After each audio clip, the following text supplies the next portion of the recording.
E falando em ritos, falando, né, nessa questão, né, hoje nós temos uma iniciação, inclusive, mais Pois tarde, é. né, e os ritos, eles são belíssimos, né, a gente não pode falar aqui, claro, mas, assim, estar na maçonaria e poder apreciar a diversidade de ritos faz com que o maçom se sinta um pouco mais à mercê de não saber nada, porque ele, às vezes, está habituado ali de estar 20 anos num rito e ele não teve a oportunidade de conhecer os outros ritos. Às vezes fez uma visita para um outro rito tal, mas não conhece. E aí ele vai ali, é um rito também que tem algumas similaridades, mas ele fala, nossa, quanta coisa que eu tenho aqui que é diferente, eu aprendi. Então, assim, a diferença dos ritos faz com que as pessoas também se sintam mais humildes, porque é a pluralidade dentro É. de uma ordem. E quais são esses principais? Você foi iniciado no rito escocês, No rito escocês. depois passou para o rito Depois brasileiro. fundamos a loja Fraternidade da Pedra, há 15 anos atrás, e aí eu gostei tanto do rito brasileiro que acabei seguindo por ele. Tentando fazer um comparativo também para as pessoas que não fazem parte da maçonaria, os ritos é como se fossem as línguas dos países, né? Então nós temos aí ritos ingleses, ritos franceses, ritos alemães. Então nós montamos o rito brasileiro, né, que é muito mais recente do que esses outros, né? Mas são formas de você enxergar a maçonaria e a ritualidade dentro da cultura de cada país, óbvio, daquela época. Então você pega o rito de emulação, que é um rito antigo, o rito adoniramita, que é outro rito bastante antigo, eles foram criados numa época de 1700, 1800, né? São ritos bastante antigos e que trazem a cultura daquela época, naquela temporalidade daquela comunidade, que não era nem um país de hoje, né? Mas é muito interessante porque existem ritos de todos os países que você imagina, ou pelo menos de regiões, né, da Europa, ou da África, ou da Ásia, que têm os seus ritos particulares, né? Aqui na nossa potência, a gente aceita e reconhece 8, né? Que é o de emulação, tem a Doniamita, tem o de York, emulação em inglês, o de emulação, o emulação em inglês, tem o Adoniramita, que ele vem aí também da área de inglesa, e se eu não me engano, acho que é isso. Nós temos aí o Schroeder, que é alemão, tem o York, que é americano, tem o moderno, que é francês, tem o rito brasileiro, quem mais? O que eu deixei aqui para trás? New York. Adoniramita. Você falou do escocês? O escocês você O falou. escocês não falei agora. O escocês, que é interessante, porque ele também é da Grã-Bretanha, né, vamos dizer assim. Quem faltou aqui? Tinham falado de um rito sueco uma vez. O sueco existe, mas não é reconhecido, não é aceito aqui por enquanto, né? Não foi muito usado, na realidade, porque a gente vem da maçonaria francesa, né? Por quê? Porque na época do Império, né, na época de Dom Pedro, vamos dizer assim, nós tínhamos aí, logo depois, com a independência, depois a República, o pessoal era mandado para o exterior para estudar. E esses estudos eram na Europa. E a maioria deles na França. E dos franceses acabaram, porque você não vai ser maçom? Então eles trouxeram a maçonaria francesa para o Brasil, né? Por isso que a gente tem aí o escocês agora, da linha francesa também, quando ele veio para cá. Então tem muita que eles chamam de maçonaria azul, né? Tem a maçonaria azul, maçonaria vermelha, né? Então são as linhas francesas e inglesas aí, que era uma discussão também entre as duas potências militares da época, né? E aí quando a gente fala sobre maçonaria, existe aí muitas pessoas que associam ritos, né? Existem vários ritos. Sim. Quando eu era adolescente, para mim só tinha o rito escocês, é o que a gente vê com Que é o maior mais comum. disseminação. E o grande lance da maçonaria é que existem vários ritos. E você podia comentar, porque assim, a gente tem ritos que são aceitos, a gente tem a maçonaria regular, né?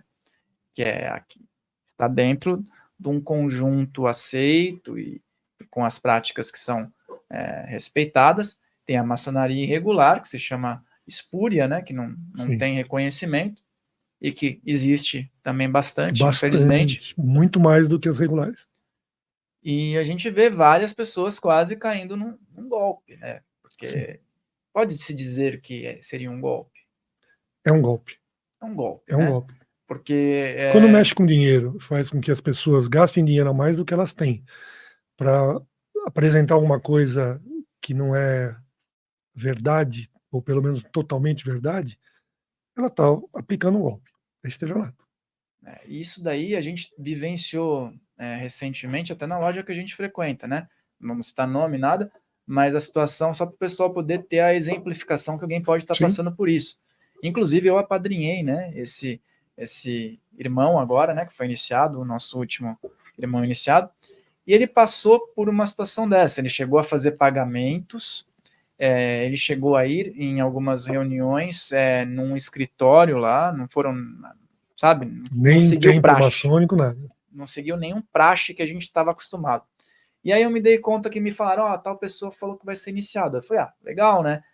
Fui lá conversar com ele, daí eu falei, me fiquei com aquela pulga atrás da orelha. Eu falei, que loja, né? Como é que é isso aí? Me dizer qual foi a loja? Que potência que é? Eles não me disseram nada. Eu falei, não, eles têm que te dizer. Você tem que saber que loja você vai ser iniciado e que potência que é. Pergunta lá. Falei, eles têm que te dizer isso daí. Não tem como, não faz parte do processo não saber onde você está indo, né? Aí, com muito custo, ele trouxe a informação, a gente bateu os dados e falou, eles já te levaram um dinheiro aí, eles podem até te iniciar, mas você vai ficar fechado ali naquele meio que não é maçônico, não é aceito, não é regular. É a mesma coisa que eu comento assim para a pessoa que não tem um conhecimento da maçonaria. É a mesma coisa que você pegar uma faculdade que não tem respaldo do MEC, por exemplo. Ela está vendendo uma coisa que ela não tem poder para isso. Ela não tem nem capacidade, às vezes. E é isso que acontece com as potências não regulares, né? A regularidade, que a gente chama, é regularidade de origem. A regularidade de origem é o mais importante para a maçonaria, porque ela vai trazendo a origem básica da maçonaria especulativa. Ou seja, sempre precisa de 3 lojas que estão regulares para que você monte uma estrutura baseada numa potência regular. E existem só 4 em São Paulo, né, no estado de São Paulo, 4 potências que são regulares. As outras, e tem cerca de 150, então as outras não são. Nossa, 150? Já mais falaram do que eu imaginava, coisas, hein? já falaram em coisas desse nível, talvez nacional e não estadual, mas são 150 grupos que se apropriaram de algum conhecimento maçônico e estão trazendo isso para frente como se fosse verdade, né? E isso é difícil, porque não existe um órgão regulador, a não ser as grandes lojas da Inglaterra, ou vamos dizer como referência da regularidade. Fora isso, não existe. Então, não existe como processar, mas existe como alertar essas pessoas, né? E é uma pena, porque muita gente boa provavelmente entrou nessas potências irregulares. E ela só vai descobrir depois que ela entrou e gastou dinheiro. Isso já acontece muito, inclusive até vai ter pessoas que passaram por isso e vão falar mal da maçonaria, achando que entraram na maçonaria, né? Então esse é o pior dos casos, porque a pessoa nem passou perto de uma maçonaria regular. E ele tem uma visão completamente diferente do que é a maçonaria. É muito triste. E ainda com a internet parece que potencializou muito isso, né? Muito. Essa monte de potência, metade é digital. Quer dizer, a pessoa, eu já vi casos, até fiz uma sindicância de um, que ele tinha sido iniciado numa loja digital, uma loja virtual, e ele estava recebendo digitalizados os rituais lá, e ele fez a iniciação virtual. A iniciação é uma live, é isso? Sabe, é um negócio fora do comum, mas acontece, por quê? Porque a pessoa não conhece. Você se identifica como maçonaria.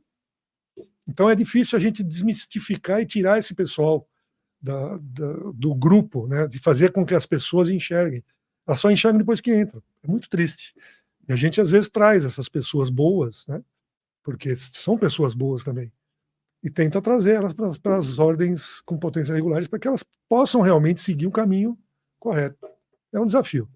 Se você gostou desse corte, lembre-se de deixar seu like, de se inscrever nesse canal e fortalece nosso canal principal, porque todos os cortes vêm dele. Se inscreve no canal oficial Filhos do Todo e o episódio completo tá aqui na descrição. Fael Molina falando, um grande abraço.